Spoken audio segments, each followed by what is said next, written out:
오늘 이 저녁 우리에게 주시는 말씀 마태복음 25장 19절로부터 30절까지의 말씀입니다. 마태복음 25장 19절로부터 30절 말씀, 오늘 재직부흥의 마지막 세 번째 말씀입니다. 마태복음 25장 19절로부터 30절까지의 말씀, 제가 한 절, 여러분들이 한 절, 우리 교독하여서 읽도록 하겠습니다. 19절 말씀 제가 먼저 읽겠습니다. 오랜 후에 그 종들의 주인이 돌아와 그들과 결산할세. 5달란트 받았던 자는 5달란트를 더 가지고 와서 이르되 주인이여 내게 5달란트를 주셨는데 보소서 내가 또 5달란트를 남겼나이다. 그 주인이 이르되 잘하였도다. 착하고 충성된 종아, 내가 적은 일에 충성하였음에 내가 많은 것을 내게 맡기리니 내 주인의 즐거움에 참여할지어다 하고, 2달란트 받았던 자도 와서 이르되 주인이여 내게 2달란트를 주셨는데 보소서 내가 또 2달란트를 남겼나이다. 그 주인이 이르되 잘하였도다. 착하고 충성된 종아, 내가 적은 일에 충성하였음에 내가 많은 것을 내게 맡기리니 내 주인의 즐거움에 참여할지어다 하고, 단 한 받았던 자는 와서 이르되 주인이여 당신은 굳은 사람이라 심지 않은 데서 거두고 해치지 않은 데서 모으는 줄을 내가 알았으므로 두려워하여 나가서 당신의 달란트를 땅에 감추어 두었었나이다. 보소서 당신의 것을 가지셨나이다. 그 주인이 대답하여 이르되 악하여 게으른 종아, 나는 심지 않은 데서 거두고 해치지 않은 데서 모으는 줄로 내가 알았느냐. 그러면 내가 마땅히 내 돈을 추리하는 자들에게나 맡겼다가 내가 돌아와서 내 원금과 이자를 받게 하였을 것이니라 하고, 그에게서 그 한 달란트를 빼앗아 10달란트 가진 자에게 주라. 두 절 함께 합니다. 무릇 있는 자는 받아 풍족하게 되고 없는 자는 그 있는 것까지 빼앗기리라. 이 무익한 종을 바깥 어두운 데로 내쫓으라. 거기서 슬피 울며 이를 갈리라 하니라. 아멘. 할렐루야. 할렐루야. 할렐루야. 꼭 세 번 해야 됩니까? 감사합니다. 오늘 재직부흥의 세 번째 저녁입니다. 오늘 우리 강사 목사님 다시 헌신이라는 제목으로 말씀 전해주실 때 많은 은혜 받으시기 바랍니다. 우리 목사님 나오실 때 오른손 들어서 할렐루야로 환영하겠습니다. 할렐루야. 감사합니다. 아멘. 자, 우리 여기 학생들도 있고 재직이 아닌 분들도 계시겠습니다. 오늘 금요 기도회로 함께 겸해서 모이는 걸로 알고 있는데, 그래도 목적은 재직 부흥의 마지막 날이기 때문에 또 우리가 목적은 달성하는 것이 의미가 있겠다 싶습니다. 우리 재직 여러분 다 일어나 주시기 바랍니다. 목회자들부터 해서 모든 재직들 일어나셨습니까? 자, 가슴에 오른손을 대어주시고 눈을 감아주시기 바랍니다. 우리가 받은 직분은 세상의 직분이 아니라 하나님께서 우리에게 은혜로 주신 직분입니다. 나는 아무런 자격이 없는데 내가 목사가 되고 장로가 되고 권사가 되고 안수집사가 되고 집사님이 되는 것, 이것은 하나님께서 우리를 각별히 사랑하신 증거입니다. 오늘도 우리의 재직됨을 입술로 주님께 고백하면서 헌신을 다짐하는 시간이 되기를 바랍니다. 주님, 제가 재직입니다. 3번 점점 크게. 저는 목사라고 하겠지만 여러분들은 자기 직분을 주님께 올려드리면 좋겠습니다. 주님, 제가 목사입니다. 주님, 제가 목사입니다. 주님, 제가 목사입니다. 네. 혹시 저를 따라서 목사입니다 한 거 아니겠죠? 예, 다 자기 직분 이야기했습니다. 손을 내리고 이제 재직이 살아야 교회가 산다. 3번 마지막 야 구호 준비. 야 구호 시작. 재직이 살아야 교회가 산다. 재직이 살아야 교회가 산다. 재직이 살아야 교회가 산다. 이야! 예, 우리를 재직으로 불러주신 하나님께 영광의 박수 올려드립시다. 그리고 전후좌우로 함께 재직으로 부르받는 동역자끼리 우리 한번 전후좌우로 인사합시다. 사랑합니다. 축복합니다. 잘 나오셨습니다. 오늘도 승리합시다. 예, 주님이 함께 하십니다.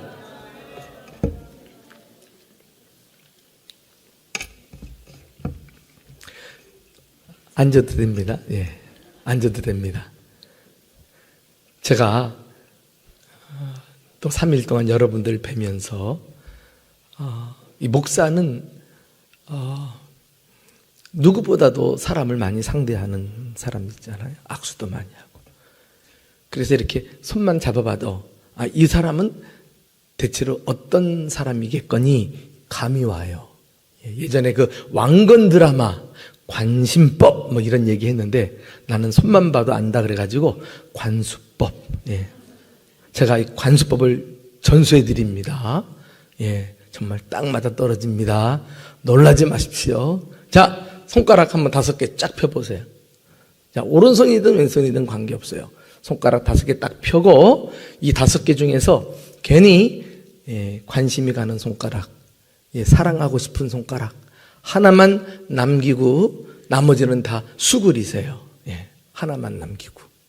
하나, 둘, 셋. 하나만 남기고. 지금 선택한 여러분의 손가락이 여러분이 어떤 사람인지 보여주는 손가락입니다. 자, 이제 분석을 해드릴게. 자, 우리 검지라 그러죠? 검지 손가락 드신 분들 한번 손 들어보세요. 야, 검지 맞네. 이 검지 손가락 좋아하시는 분들은 한마디로 이야기해서 아주 잘난 척하는 사람들이에요. 그냥 무조건 가르치려고 그러고 말이지. 뭐 이런 부자롭고 막 아는 척하는 사람이에요. 다 아는데 듣고 있으려니까 짜증나지요. 자, 그리고 이제 제일 긴 우리 중지 손가락. 중지 손가락 한번 손 들어보세요. 중지. 중지 손가락. 중지 손가락 좋아하시는 분들은 아주 관능적이고 섹시한 분이라고 할 수 있어요. 얼른 또 내리시네 또. 네. 그리고 이 약지 손가락. 약지 손가락 좋아하시는 분 한번 손 들어보세요. 약지 손가락 선택하신 분들. 어느 모임이나 다 있는데 약지 손가락 좋아하시는 분은 아주 멍청한 사람이라고 할 수 있어요. 이 손가락 혼자 지켜드는 거 얼마나 힘들어. 이거 불가능하다고. 그런데도 빠뚝빠뚝 지켜드는 거 보면은 머리가 좀 문제가 있는 사람이에요. 자, 이 새끼손가락 선택하신 분들, 너무 겁내지 마세요. 나도 새끼손가락이니까. 새끼손가락은 아주 애교가 많고 끼가 많은 사람들이에요. 그래서 사랑을 많이 받습니다. 여기 많이 있네, 목사님. 그리고 이제 마지막 남은 손가락. 엄지손가락. 자, 엄지손가락 한번 손 들어보세요. 아이고, 이 공동체에 엄지손가락 많네. 하기야, 어디나 가도 엄지손가락 많아요. 이 엄지손가락 좋아하는 사람은 아주 무식한 사람이에요. 막 밀어붙이는 사람, 막 힘으로 막 어거지로 말이지. 막 앞정을 막 밀어붙이듯이 말이지. 여러분, 많은 경우에 막 밀어붙이니까 안 될 일도 되기도 합니다만은, 그러나 더 많은 경우에 될 일도 안 돼요. 세상 만사 힘으로 하는 건 하나도 없어요. 힘을 빼고, 고수들 보세요. 고수와 하수의 차이는 잘하고 못하고의 차이가 아니더라고. 힘을 뺐느냐, 힘을 바짝 줬느냐, 그 차이예요. 자, 우리 재직도 말이죠. 내 힘으로 막 열심히 막 이렇게 하려고 할 때 오히려 더 주님께서 그를 사용하기가 어려워요. 내가 알아서 하겠다는데 말이죠. 그 진짜 고수 재직은 힘을 빼고 주님이 주시는 능력으로 채워서 주님이 나를 통해 일하시는 재직이 될 줄로 믿습니다. 이제 나는 내가 주를 위해서 일하지 않습니다. 이제 주님께서 나를 통해 일하시기를 원하십니다. 주님께 나를 내어 맡기고 주님을 따라가는, 주님보다 결코 앞서지 않는 그런 힘을 빼는 그런 재직 중에 재직이 되었으면 좋겠다. 이런 생각을 해보게 됩니다. 이 관수법은 어떤 학적으로 증명된 건 없으니까 또 너무 또 신경 쓰지 마세요. 예, 재미있게 하자고 하는 거니까. 저는 첫째 날 다시 사랑. 모름지기 교회 안에는 사랑이 흘러가야 된다. 재직들에게서 아버지의 마음을 경험한다면 그 교회는 성도들이 행복할 것이다. 말씀을 드렸고요. 또 어제는 다시 말씀. 이제 우리가 먼저 주님과 친밀한 관계를 맺고 주님과 사랑의 관계 속에서 사역이 나와야 한다. 이 교제 없이 사역이 없다. 그리고 주님과 교제하는 것은 발 아래 앉아 가장 가까이에서 주님의 말씀을 듣는 것이다. 그래서 이 사랑이 넘치고 말씀으로 무장하는 이런 재직들이 될 수 있다면 참 그 교회는 강력한 공동체가 될 줄로 믿습니다. 여러분, 제가 공동체라고 말을 했는데요. 이 공동체, 교회를 우리는 공동체라 그럽니다. 그냥 단순한 단체나 집단이 아닌 것입니다. 이 공동체는 한마디로 정의를 하면 삼위일체 하나님의 존재 방식이라고 말할 수 있어요. 성부, 성자, 성령께서 공동체로 연합하여 계십니다. 그래서 제가 지금요, 간단한 퍼포먼스로 교회가 무엇인지 딱 보여드릴 테니까 재직으로 살아가면서 이 그림을 늘 마음속에 새기고 봉사했으면 좋겠어요. 하나님께서 태초에 사람을 만들 때 우리 모양대로, 우리 형상을 따라서 사람을 만들자 해서 하나님을 꼭 빼닮은 사람이 탄생을 하지 않았습니까? 자, 여기 우리 젊으신 분들 지금 세 분 있잖아요. 예, 남자 둘, 여자 가운데 있는 여자분 저기 빨리 튀어나와요. 빨리.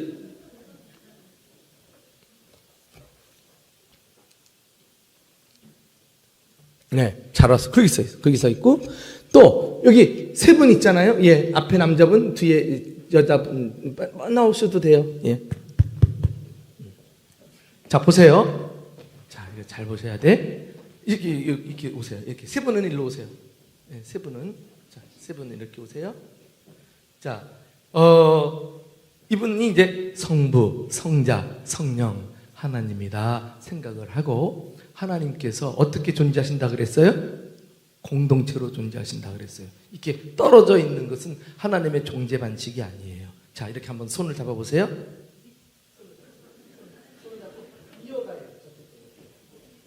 자, 예, 이것이 이제 삼위일체 하나님께서 연합하여 계시는 이런 공동체입니다.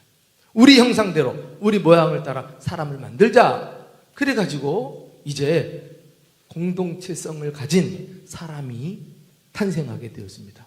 사람도 혼자 절대 존재하지 못합니다. 함께 공동체를 이루어야 합니다. 자, 똑같이 만들어 보세요. 자, 이것이 이제 사람이 탄생을 하였습니다.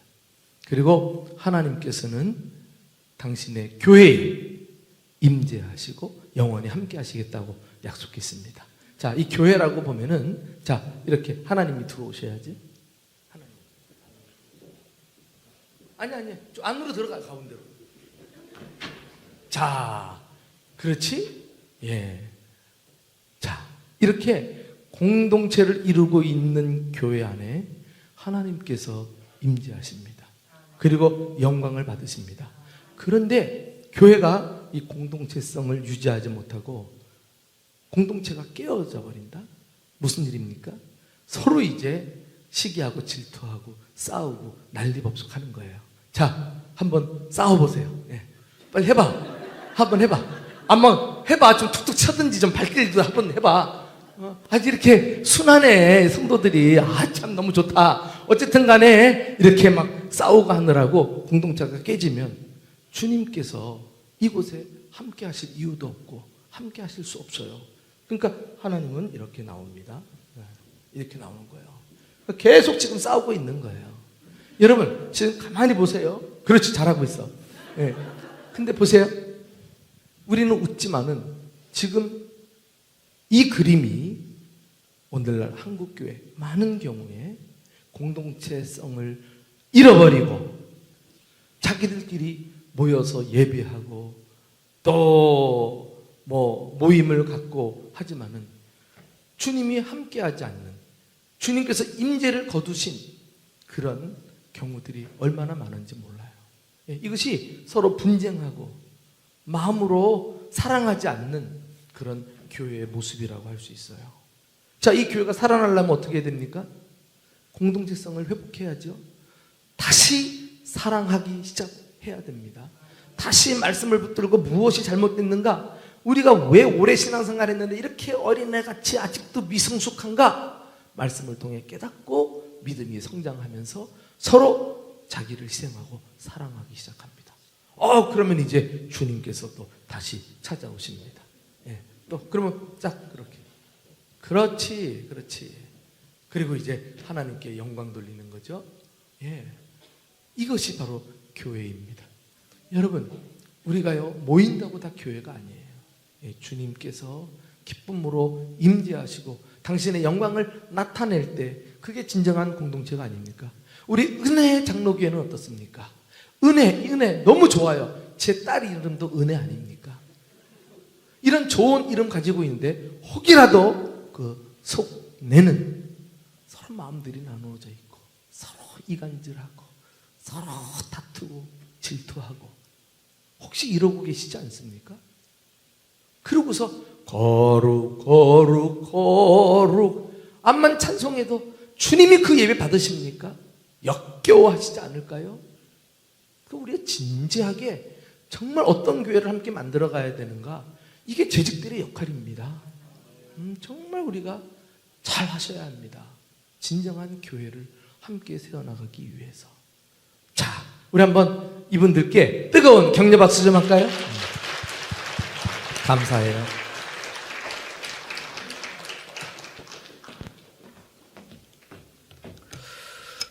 이렇게 교회 안에 공동체를 이루고 또 연합하기 위해서 하나님께서 은사를 주시고 그래서 주를 위해서 봉사하고 헌신하게 만드셨습니다. 오늘 본문에 보면은 달란트 비유라고 알려진 예수님의 유명한 이야기가 나오는데요. 주인은 자신의 종들 3명을 불러서 종들에게 자기 재산을 맡기고 오랜 후에 다시 돌아와 가지고 카운트하는 내용이 오늘 본문에 들어 있습니다. 결산을 했다 그랬잖아요. 그런데 이 결산을 할 때 2가지 평가로 갈리는 것을 보게 됩니다. 착하고 충성된 종아, 악하고 게으른 종아. 이 2가지 평가는 앞으로 모든 사람이 내 삶에 대해서 주님으로부터 받게 될 평가가 될 것입니다. 우리가 간절히 바라고 소망하는 것은 내가 주님 앞에 서는 날, 주님께서 나를 결산하실 때 우리 한 사람 한 사람을 향해서 우리 은혜 장로교회 재직들을 향해서 착하고 충성된 종아 잘하였도다 칭찬받고 상급받는 복된 재직들, 주님의 일꾼들 다 될 수 있기를 주님의 이름으로 축원합니다. 우리는요 이 본문을 언뜻 보면서 5달란트 받은 사람들, 2달란트 받은 사람들, 이 사람들은 달란트를 많이 가지고 있으니까 그렇게 또 열심히 봉사하고 일을 해서 당연히 칭찬받았겠다. 그리고 1달란트 받은 사람은 달란트를 적게 받았으니까 충분히 또 일하지 않을 가능성도 있지 않았는가 이렇게 이해하려고 합니다만은 그렇지 않아요. 지금 이 평가는 많이 달란트를 받았다 적게 받았다의 문제가 아닌 것입니다. 5달란트는 5달란트 받은 대로, 2달란트 받은 사람은 2달란트 받은 대로, 1달란트 받은 사람은 1달란트 받은 사람대로 각각 자기들이 주님 앞에 착하고 충성된 종이 되기 위해서 헌신의 장애물을 제거해 나가는 노력이 있어야만 했습니다. 그것을 제거하는 사람이 착하고 충성되다. 이렇게 이제 칭찬을 받게 되는 것입니다. 오늘 이 세 명의 종들을 하나하나 살펴보면서 이 사람들은 어떤 문제를 극복했기에 칭찬을 받았고 책망을 받았는가? 오늘 여러분들이 재직으로서 여러분의 헌신을 방해하는 장애물들을 제거하는 시간이 될 수 있기를 주님의 이름으로 축원합니다. 첫 번째, 이 5달란트를 우리가 관찰을 해보면 이 사람은 이 자만심을 극복했다. 우리가 이 점을 높이 사고 본받을 필요가 있습니다. 우리는 5달란트 받은 사람을 대단히 부러워합니다. 많이 받아서 좋았겠다 이렇게 생각합니다만은 많은 경우에 자칫 잘못하면 이 많은 것 때문에 자신이 잘나가지고 많이 받았다고 착각하면서 건방 떨 수가 있는 것입니다. 그래서 자기 자신을 과시하고 자랑하고 그렇지 못한 사람들 무시하고 이러다가 이제 실족하는 거예요. 우리가 많이 받으면 좋았는데 많이 받은 것 때문에 오히려 책망받는 일들이 교회 생활하면서 허다하더라니까. 그런데 이 5달란트, 많이 받아놓고도 자만하지 않고 자신이 해야 할 일에 충성스럽게 최선을 다했다는 거 우리가 배울 필요가 있습니다. 한 젊은 천재 교수가 이른 나이에 대학 교수가 되었어요. 한 번은 자기가 몸담고 있는 대학교의 도서관에서 공부를 합니다. 그 도서관은 유서가 깊기 때문에 아주 유명한 학자들, 그 교회, 그 대학의 출신 선배 학자들의 사진이 벽에 질비하게 걸려 있었어요. 그런데 이 젊은 교수가 공부를 하다가 그만 잠에 떨어지고 말았습니다. 그런데요, 꿈을 꿨는데 이 도서관 벽에 걸려있는 액자 속에서 사진의 주인공들이 한 사람 한 사람 튀어나와가지고 천재 교수에게 말을 하더라는 거예요. 너는 왜 내 옷을 입고 있느냐? 그러면서 모자부터 외투, 구두, 심지어 속옷까지 하나하나 벗겨서 그것을 가지고서 다시 자기 액자로 들어가더라는 거예요.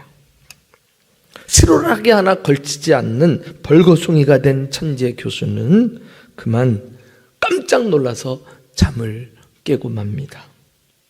그리고는 깨달았어요. 지금의 자기가 된 것은 내가 잘나서가 아니라 선배 학자들의 이 업적과 도움과 성취가 있었기에 그것을 발판 삼아 내가 오늘날 교수로 쓰임받은 것이구나 깨닫고 더욱 겸손하게 학문에 정진을 했다는 것입니다. 정말 우리가 깊이 새겨봄직한 예화라고 생각합니다. 우리는 사역을 하다가 어떤 순간에든지 목에 힘이 들어가고 어깨를 으쓱거리는 이 자만한 마음이 들지 않도록 항상 자기 자신을 낮추고 자기를 몸을 치는 심정으로 자신 안에 있는 교만을 꺾어내지 않으면 우리는 스물스물 교만이 내 안에서 올라온다니까. 교회 오랫동안 봉사했다는 경력 때문에, 내가 사회생활 많이 했다는 것 때문에, 직분을 내가 가지고 있다는 것 때문에, 내가 사회적으로 유력하다는 것 때문에, 여러 가지 이유로 남보다 많이 내가 소유한 그 무엇으로 인해서 남들보다 우위에 올라서려고 하는 유혹, 이것이 우리의 헌신을 항상 가로막는 거예요. 끝까지 겸손하십시오. 내 조건이 어떠하든지 간에 그것은 내가 잘나서 내가 얻은 것이 아닙니다. 예, 정말 여러 사람들의 공로와 업적을 내가 발판 삼아서 이렇게 도움을 받아 오늘날에 내가 되었는데 마치 내가 잘나서 모든 것을 얻은 것처럼 착각하면 안 돼요. 착각하면 안 돼요. 그런 차원에서 저는 성경의 인물 가운데 다윗을 너무너무 좋아해요. 주님께서 내 마음에 합한 자다라고 했을 때 주님이 보셨던 다윗의 마음은 근본적으로 겸손한 사람이었어요. 그 중심을 알았어요. 야, 저 사람은 정말 어떤 상황에도 건방 떨 사람이 아니구나. 양으로 있든지, 그리고 전쟁터에 나가 싸우는 장군으로 있든지, 아니면 왕의 신하가 되든지 왕이 되든지 다윗의 그 모습은 한결같이 겸손해요. 나중에 다윗이 왕이 된 다음에 하나님 앞에 기도할 때 뭐라고 기도했는지 여러분 아시죠? 내가 너무너무 좋아하는 구절이에요. 역대상 17장에 다윗 왕이 이르되 여호와 하나님이여 나는 누구이오며 내 집은 무엇이기에 나에게 이에 이르게 하셨나이까. 이 마음 가지고 있으면 된 거 아니에요? 우리가 이걸 놓쳐버리고 자기가 잘나서 왕이 되고 출세하고 성공한 줄 아니까 문제지. 다윗은 그 중심에 왕이 돼도 자기 위에 있는 진정한 왕을 잊지 않고 살았어요. 주님이 그 마음을 아시는 거예요. 그래서 다윗을 파트너로 삼아 끝까지 주님의 일꾼으로 사용하신 것이 아닙니까? 나와 내 집이 무엇이간데 이에 이르게 하셨습니까? 이 마음 항상 간직하고 살 수 있기를 주님의 이름으로 축원합니다. 여러 가지로 뛰어났던 바울, 예수는 유일자요 바울은 1인자다 라고 말할 정도로 기독교의 탁월한 영적 지도자 사도 바울, 그도 역시 남들보다 누린 것이 많이 있었지만 예수 만난 다음에 다 분토와 같이 버리고 겸손하게 주신 사명에 충성했어요. 그가 고백한 거 빌립보서 3장에 뒤에 있는 것은 잊어버리고 앞에 있는 것을 잡으려고 표대를 향해 달려가노라. 나는 이 말 중에 뒤에 있는 것은 잊어버려요. 요걸 우리가 놓치면 안 돼요. 뒤에 있는 것을 과감하게 잊어버려야, 뒤로 던져버려야 홀가분하게 계속 무엇인가 아직도 얻지 못한 것처럼 목표를 향해 달려갈 수 있는 것 아닙니까? 근데 나는 다 성취했다. 나는 다 이루었다. 이 과거의 한 번의 성공과 업적에 도취돼 가지고 그것 믿고 자만하면 앞으로 못 나간다니까. 지금 어떻게 보면은 우리 재직부흥회, 전국에서 재직부흥회라고 하는 용어는 내 처음 들어봅니다. 근데 참 신선하고 재직들을 딱 목표로 한 유익한 시간이라고 생각하는데, 그래요. 이 시간 우리 다시 리스타트하는 이런 마음을 가지고 우리 마음밭부터 겸손하게 다시 갈아엎는 새 출발의 기회가 될 수 있기를 주님의 이름으로 축원합니다. 주님 앞에 우리가 나오면 얼마나 낫고 가지면 얼마나 가집니까? 겸손해야죠. 오랫동안 교회 생활한 사람일수록, 또 남이 갖지 못한 좋은 조건을 가지고 있는 사람일수록 더 겸손해야죠. 주님께 쓰임받죠. 그것은 마치 내가 과거에 얻었던 거 예수 믿고 난 다음에는 아무것도 아닌 것처럼 여겨져서 그냥 뒤로 날려버리고 다시 새롭게 출발하는 것과 똑같은 자세라고 할 수가 있어요. 제가 부목사 시절에 큰 교회에 있어가지고 목사님들 그 늘 월요일마다 모여가지고 11명 팀을 짜서 축구 시합을 했어요. 그런데 그날따라 전반전 지나고 후반전 지났는데도 골이 안 나오네. 그런데 우리 팀이 이제 종료를 얼마 남겨두지 않고 기가 막히게 패스해서 슛을 해가지고 골인을 했네. 와, 그 목말랐던 골이 나오니까 그렇게 기분이 좋아가지고 말이죠. 막 골키퍼도 앞으로 나오고 자기 팀끼리 막 얼씨고 좋고 다 막 부둥켜 안고 팔짝팔짝 뛰는 거예요. 그 바람에 이 심판이 경기 속에 호루라기 소리를 못 들었네. 그 상대편이 그 틈을 노리고 말이죠. 쫙! 공을 그냥 골대를 향해서 그냥 내리 그냥 쳐버렸어요. 우리 편 골키퍼가 그걸 잡으려고 막 그 골대로 다시 위치에 딱 서가지고 가는데 이미 늦어버린 거야. 볼이 쭉 올라가는데 손을 아무리 뻗쳐도 말이죠. 쏙 하고 그냥 비어있는 공간 안으로 쏙 들어가 버린 거 있죠. 금방 좋았다가 다시 그냥 비겨버리고 말았어요. 근데 더 화가 나는 것은 그 골키퍼가 바로 저였다는 거 아니에요? 아, 이 할렐루야 골이라는 거 알아요? 쏙 들어가는 거. 얼마나 쪽팔렸는지. 야, 이거 너무 방심했구나. 그 한 번 골 넣었다고 아직 경기가 끝나지 않았는데 이 건방 떨다가 이거 큰 코 다쳤구나. 그 한 번의 경험이 참 뒤에 있는 것은 잊어버리고 다시 시작하는 것이 얼마나 중요한지 내가 깨달았다니까요.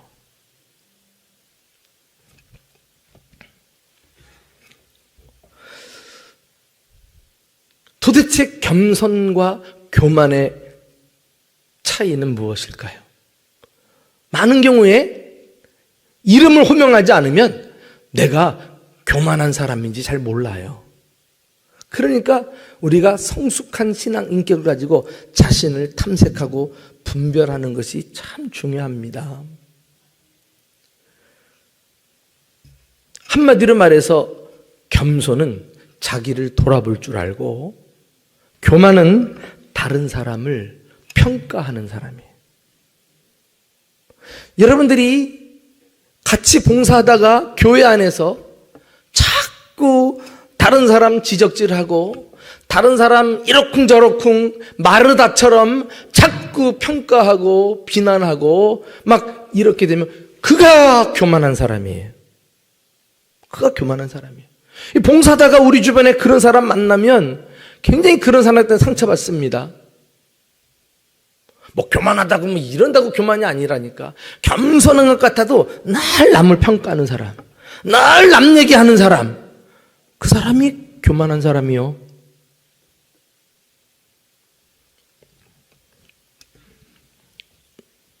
내가 목회하면서 이런 부분에 엄청 관심이 많고 고민을 많이 하는 사람이에요.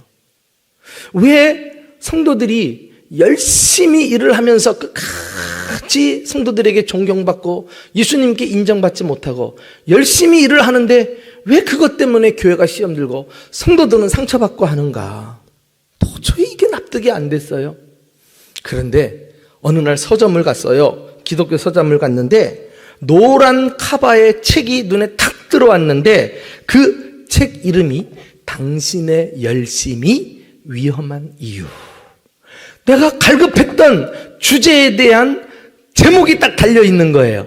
당신의 열심이 위험한 이유. 레리 오스본이라고 하는 사람이 쓴 책인데 부제는 현대의 바리새인들에게 주는 경고 그랬어요. 외국 책인데 번역이 됐죠.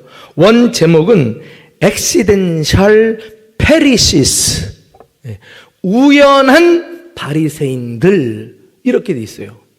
나는 바리새인이 아닌데 어떻게 열심히 봉사하다가 보니까 나도 모르게 바리새인이 돼 있는 거예요. 어떤 경우에 이런 일이 벌어지는가? 그 책의 한 토막을 읽어드릴게요. 한번 들어보세요. 이 사람들은 성경을 거울로 사용하지 않고 잣대나 만원경으로 사용한다. 거울이라는 것은 자기를 성찰하는 거잖아요. 근데 성경 말씀 보고 자기를 돌아봐야 되는데 이 어줍잖이 알고 있는 성경 지식 가지고 신앙 경험 가지고 그걸 잣대 삼아서 만원경 삼아 가지고 다른 사람을 보는 거야. 자꾸 다른 사람을. 그러면서 다른 사람을 판단하는 것이 당신의 열심이 위험해지기 시작하는 지점이다 그랬어요. 바로 거기가 바리새인이 되는 출발점이다 그리했어요. 난 참 이상합니다. 그 열심이 있다면 그 일을 하느라고 다른 데 견눈질할 수도 없고 그 일에 매이면 좋겠는데 왜 그 열심히 하다가 다른 사람을 견눈질하고 이 사람 어쩌고 저쩌고 참견하는지 모르겠어. 그 일만 하면 그 예쁘잖아. 응? 그러면 사랑받고 칭찬받을 텐데 왜 다른 사람을 함부로 판단하기 시작하느냐 말이에요. 바리새인이 되는 거예요. 바리새인이. 얼마나 많은 경우에 교회 안에 이런 바리새인들이 많아가지고 서로 비난하고 서로 판단하느라고 말이죠. 성경은 자신 은혜 받으라고 주님이 주셨는데 그걸 그냥 만환경 삼아가지고 판단의 기준으로. 어떤 분이 너무 상심해가지고 권사님에게 찾아가서 상담하면 좀 위로받을까 싶었는데 이 권사님이 기도 안 해서 그래. 기도 안 해서. 기도 좀 많이 해. 막 이래버리니까 아이네 다시는 그 권사님한테 내가 가까이 가나 봐라. 가면 따뜻하게 얼마나 힘들었어. 격려는 못 해줄 망정. 자기는 얼마나 기도 많이 한다고 말이지. 진짜 기도 많이 제대로 하는 사람은 그렇게 기도 안 한다고 판단 안 해요. 근데 한국교회 대부분의 직분을 가지고 오랫동안 신앙생활 했다는 사람들이 다 이 모양이니까 바리새인들만 우글우글 거리는 거예요. 우리가 봉사하면서 정말 걸리지 말아야 될 병, 교만병, 자만병. 이 5달란트 받은 사람은 그런 유력한 여건을 가지고 있어도 남 돌아볼 겨를 없이 바로 장사하여 그랬잖아요. 자기가 맡은 일 하기 바쁜 게 정상이어야 합니다. 그런 사람이 충성된 사람입니다. 자, 우리 모두 정말 나도 모르는 사이에 스물스물 올라올 수 있는 이 교만한 마음을 나를 복종시키고 늘 나보다 다른 사람을 낮게 여기고 높이게, 그리고 더 겸손히 많은 것을 가졌기 때문에 더 잘 섬기는 귀한 재직들 될 수 있기를 주님의 이름으로 축원합니다. 두 번째, 이 2달란트 받은 종. 우리는 이 2달란트 받은 종에게서 자기 분수를 지켜야 된다는 교훈을 받게 됩니다. 이 2달란트 받은 사람은 5달란트 받은 사람에 비해서 별로 이 달란트 비유에서 강조되지 않는 경향이 많은 사람입니다. 사람들이 주목 안 해요. 1등만 주목하고 2등은 그냥 묻어가듯이. 이 2달란트도 그럴 수 있는 소지가 있는 사람 아닙니까? 그러나 이 2달란트 받은 종도 본받을 만한 좋은 점이 많이 있어요. 그는 세상 등수로 말하면은 2등, 소위 넘버 2의 인생이라고 할 수가 있습니다. 사람들은 첫째만 주목합니다. 1등만 기억합니다. 그럼에도 불구하고 사람의 평가가 어떻든지 개의치 않고 자기 위치에서 자기 가진 것을 가지고 묵묵히 최선을 다한 사람이 이 2달란트 받은 사람이에요. 성경에는 이 넘버 2의 삶을 살았던 인물들이 많이 나옵니다. 잘 아는 대로 세례 요한. 넘버 1이셨던 우리 구주 예수님이 역사의 무대에 등장하셨을 때 자신은 자기에게 비친 조명을 예수님께 내어드리고 조용히 역사의 무대 뒤로 사라집니다. 그가 외쳤던 삶의 표, 그는 흥하여야 하겠고 나는 쇠하여야 하리라. 그 넘버 2로서 자기 분수를 지키면서 자기가 해야 할 일을 깨닫고 그 일에 집중하는 것으로 만족했을 때 예수님이 빛이 나는 거예요.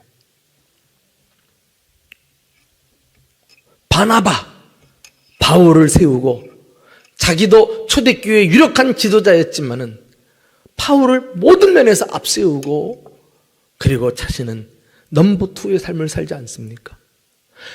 모세의 형 아론이지만은 형이지만 또 하나님께서 모세를 이스라엘의 지도자로 세우신 줄 알고 자기는 늘 그 곁에서 보조하는 역할을 해요. 그러나 그것 때문에 막 갈등했다, 시험 들었다. 그냥 최선을 다해서 그 역할을 감당하는 가운데 모세가 사명을 잘 감당하도록 결국은 도와주는 역할을 해왔던 것을 볼 수 있습니다. 이런 모든 사람들의 공통점은 자기 분수를 잘 지킬 줄 알았다는 거예요. 여러분, 하나님은 우리 모두에게 다 똑같은 위치와 지위를 허락하지 않았습니다. 하나님께서는 우리는 알지 못하지만 당신의 주권적인 섭리와 뜻을 따라서 각각 다른 역할과 위치와 직분과 사명을 맡겨주신 줄로 믿습니다. 그것을 잘 알고 그 분수를 지키면서 사명을 감당하는 것, 그 사람이 착하고 충성된 사람이에요. 왜 내가 넘버 2여야 돼? 내가 이 사람보다 못난 게 뭐가 있어? 이러면서 자꾸 분수를 지키지 못하고 넘버 1이 되려고 할 때 이 사람은 불행한 사람이 되는 것입니다. 이런 사람이 많은 교회 공동체는 완전히 콩가루 집안이 되는 거예요.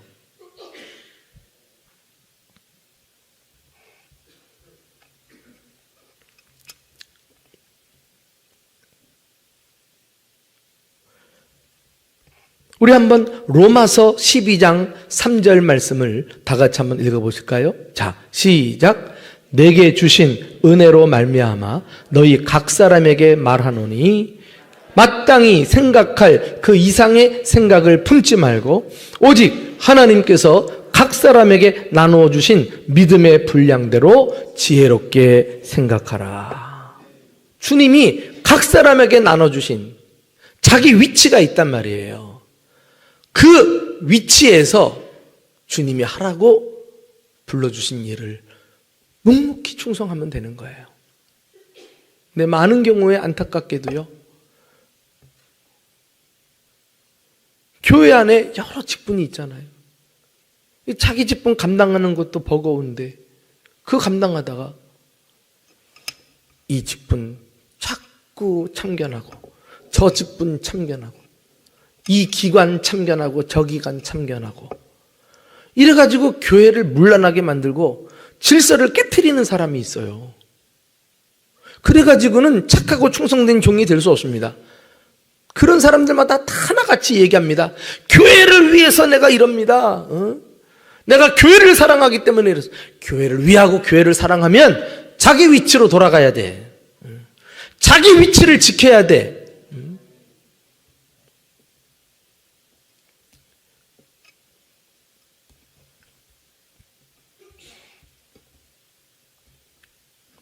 각각 하나님께서 나누어 주신 믿음의 분량대로 지혜롭게 생각하라. 이것은 하나님이 각각에게 주신 그 직분도 다르다는 거예요.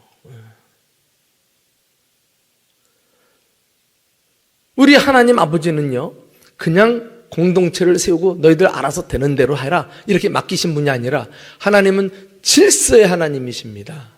그래서 교회를 질서를 따라 아주 안정되게 운영되기를 원하십니다.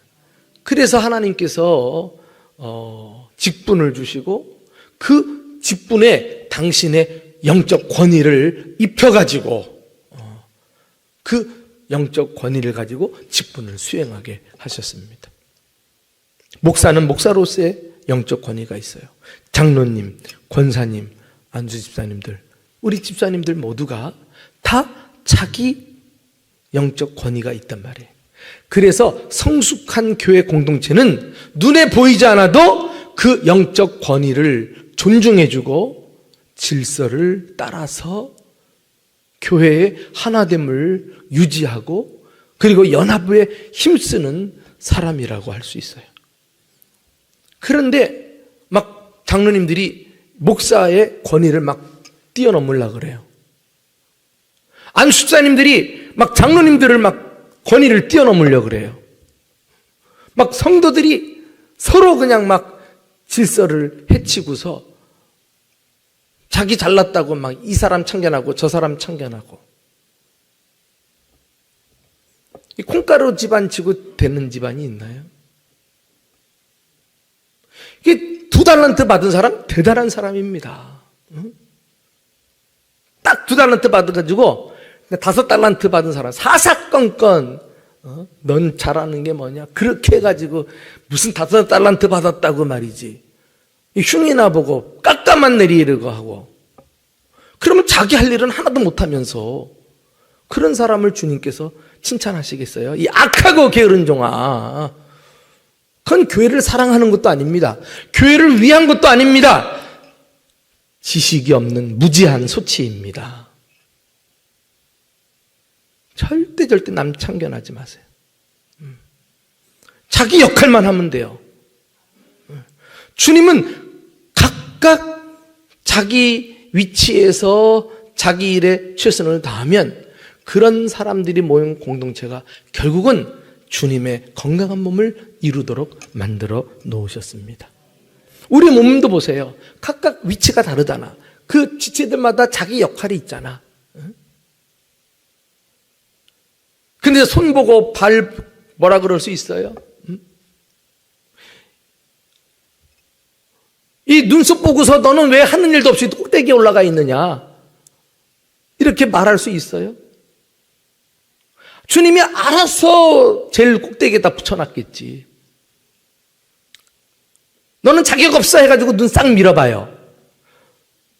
비 올 때 걸어 다니지도 못해. 그냥 바로 그냥 눈으로 그냥 꼬링 그냥 눈물, 빗물. 이게 참 아무것도 아닌 것 같은데요. 1차 차단막이라고 이게 다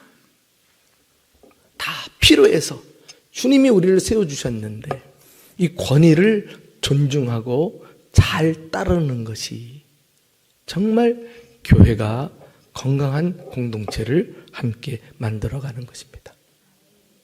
눈에 보이지 않는 권위를 우리가 존중하고 따라가는 것이 그 배후에 교회의 머리이신 예수 그리스도가 계시다는 사실을 인정하는 거기 때문에 질서를 따르고 권위를 존중하는 것이 믿음이에요. 믿음. 뭐 다른 게 믿음 아닙니다. 그 이스라엘 백성들이요, 이제 성벽을 재건할 때 포로 생활 마치고 다시 본국으로 돌아와서 성벽을 재건할 때 그 성벽 재건했던 방법이 뭔지 알아요? 각 지파별로 말이죠. 이렇게 분량을 정해가지고 그것만 맡아서 하게 됐어요. 그것만. 그러니까 막 신속하게 빠르게 그 성벽들이 쭉쭉쭉 올라가가지고 고와 고가 연락하고 벽과 벽이 딱 만나가지고 다 마치게 되었어요. 이게 주님께서 일하시는 원리입니다.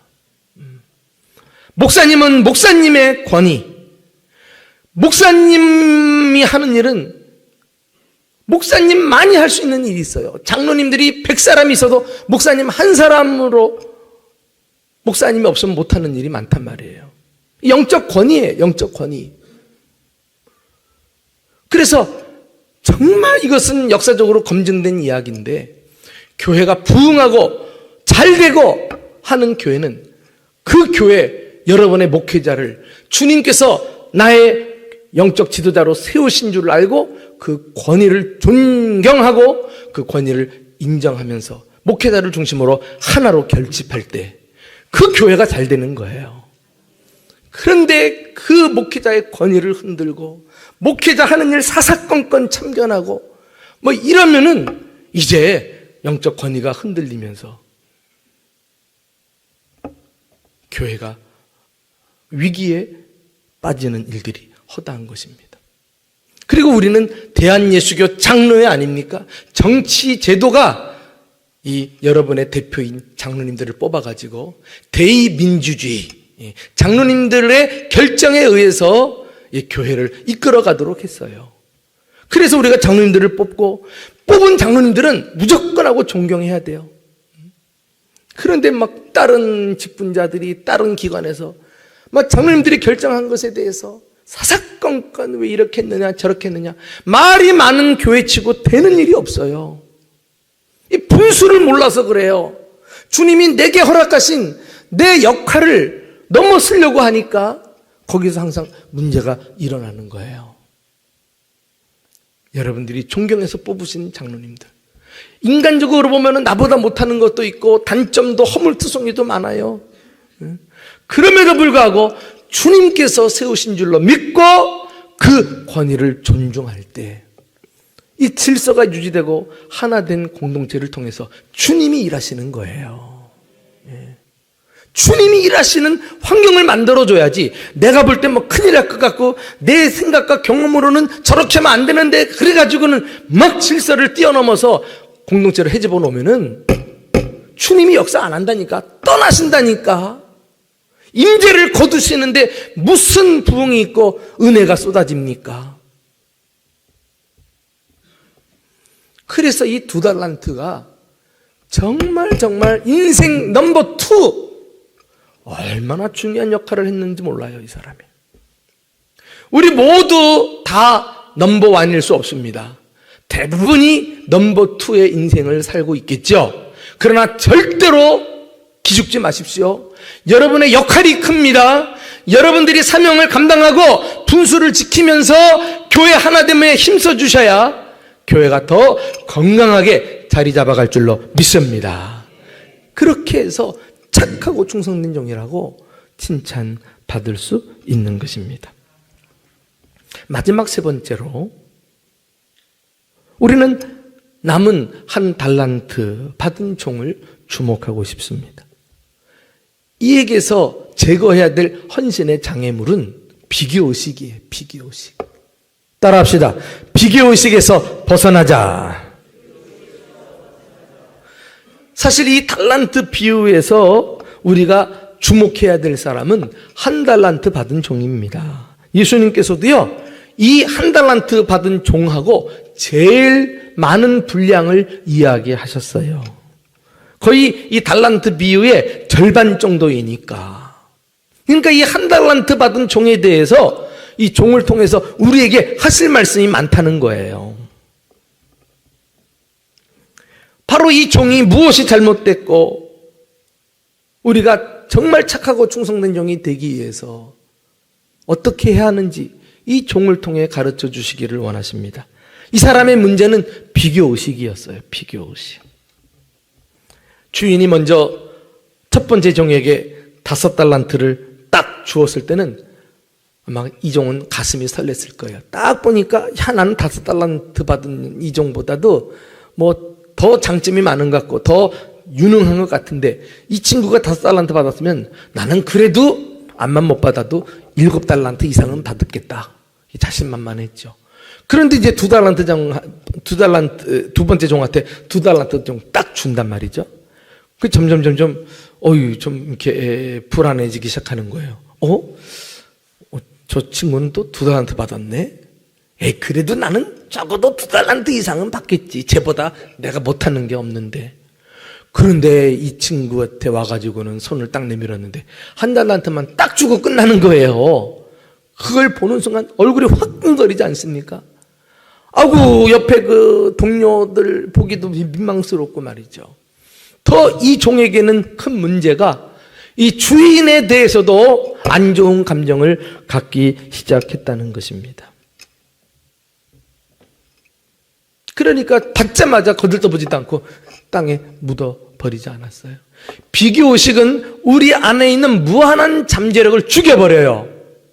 땅에 묻어버리는, 그래서 인생을 탕진하는 그런 불행한 사람으로 만들어버립니다. 그래서 사탄은요, 우리가 봉사하지 못하도록 우리에게 이 비교의식을 넣어줘요. 최초의 비교주의자가 사탄 아닙니까? 그는 하나님과 자신을 견주려고 했다가 타락했어요. 그리고는 끊임없이 사람들에게 비교의식을 부추겨가지고 바르게 일하지 못하게 걸려 넘어지게 하는 것을 볼 수가 있습니다. 우리 한번 이 한 달란트 받은 종이 주인에게 했던 말 한번 들어보실래요?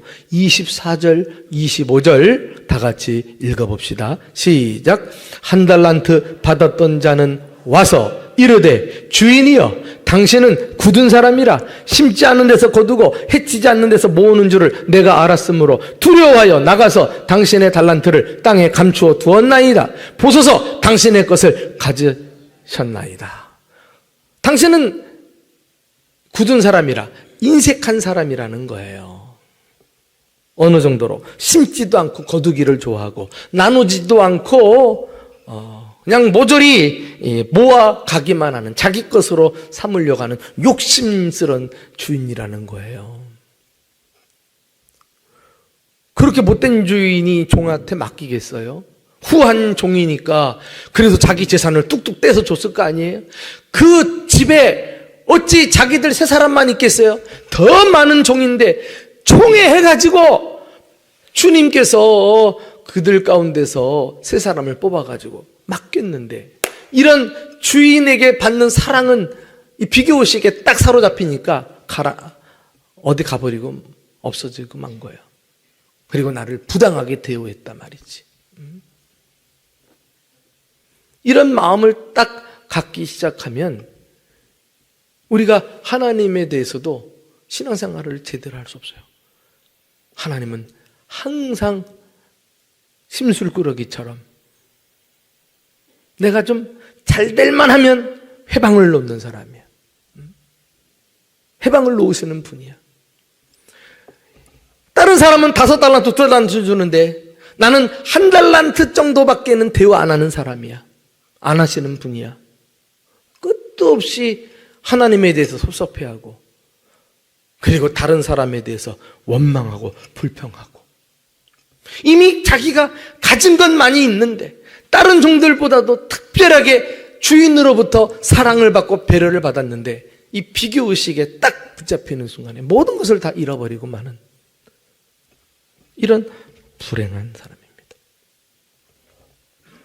성경은 이 1달란트 받은 종 말고도 비교의식 때문에 불행하게 된 사람들이 등장해요. 가인 보세요. 하나님이 자기 예배를 받지 않고 동생의 예배를 받은 것 때문에 이제 동생을 딱 비교하면서 나중에는 그 대상을 죽이지 않습니까? 아니, 동생이 예배를 받으면 내 예배는 무엇이 문제일까? 자기를 탐색하면서 고치면 되는 건데 그 좋은 기회를 놓쳐버리고 질투하다가 사람까지 죽여버리고 말아요. 이렇게 무섭습니다. 비교하는 것은. 사울 왕 보세요. 다윗은 만만이요 사울은 천천히로다. 요 말에 딱 마음이 그냥 비교의식 화살이 꽂혀가지고 그 다음부터는 평생을 다윗 잡아 죽이는데 인생을 낭비하지 않습니까? 이 다윗은 자기 사위입니다. 그리고 아주 유능한 신하였습니다. 그 자기는 왕으로서 얼마나 천군만마를 얻은 것처럼 다윗이 힘이 되는 사람입니까? 그런데도 시기하고 질투하고 비교하다가 다윗을 죽이려고 했던 어리석음에 빠지지 않았어요?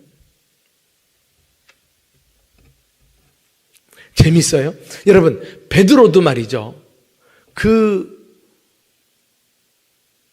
예수님이 부활하셨는데 차마 예수님 얼굴을 보지 못하고 다시 업으로 돌아가서 고기를 낚고 있다가 예수님이 찾아오셔가지고 내가 나를 사랑하느냐 사랑하느냐 그리고서는 다시 베드로를 제자로 회복시켜 주시잖아요.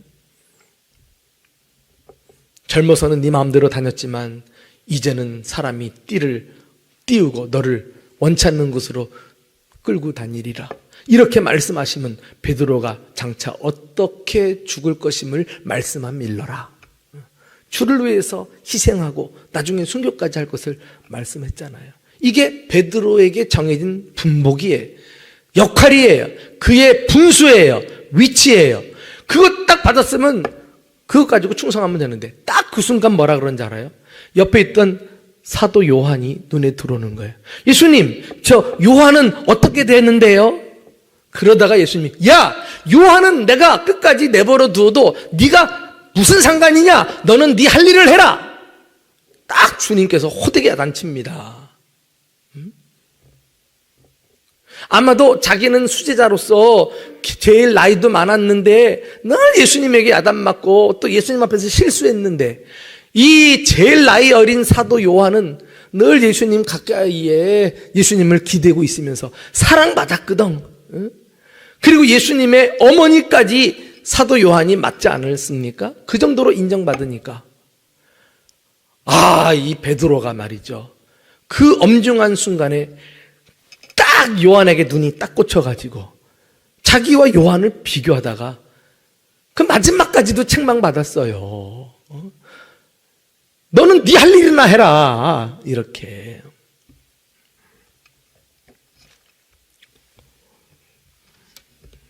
여러분, 우리가 이 비교의식을 극복하려면은, 비교의식에서 벗어나려고 하면은 내 안에 은혜의식으로 채워야 할 줄로 믿습니다.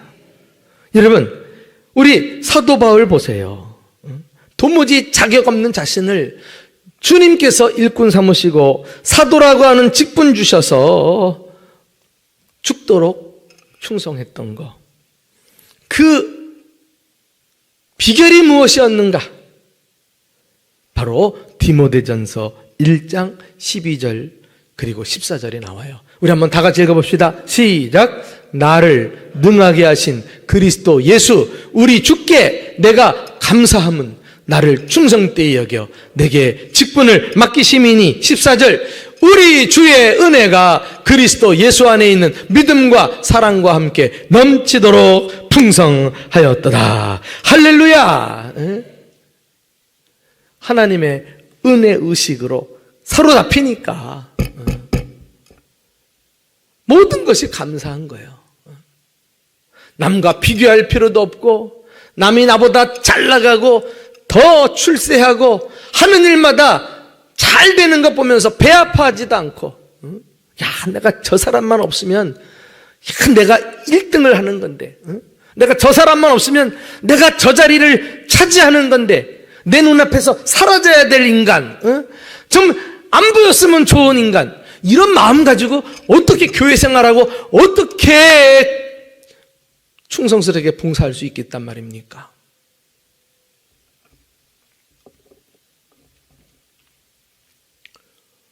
우리는 이 무시무시한 생각을 마음속에 품기보다도 내가 한 달란트 받아도 전적인 하나님의 은혜로 되어진 일인 줄로 알아서 한 달란트 가지고도 감사 충성할 수 있기를 주님의 이름으로 축원합니다.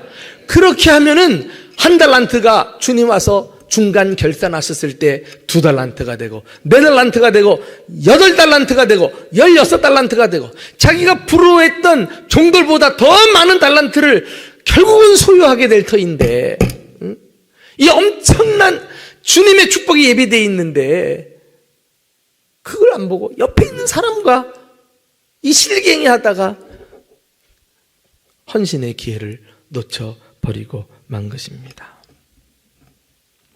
여러분, 내 마음속에 이런 수치스럽고 참 부끄러운 이런 비교의식이 스며들 때 주님이 십자가 앞으로 나아가서 십자가 붙들고 나 같은 죄인 살리시고 직분 주신 그 은혜를 회복할 수 있기를 주님의 이름으로 축원합니다.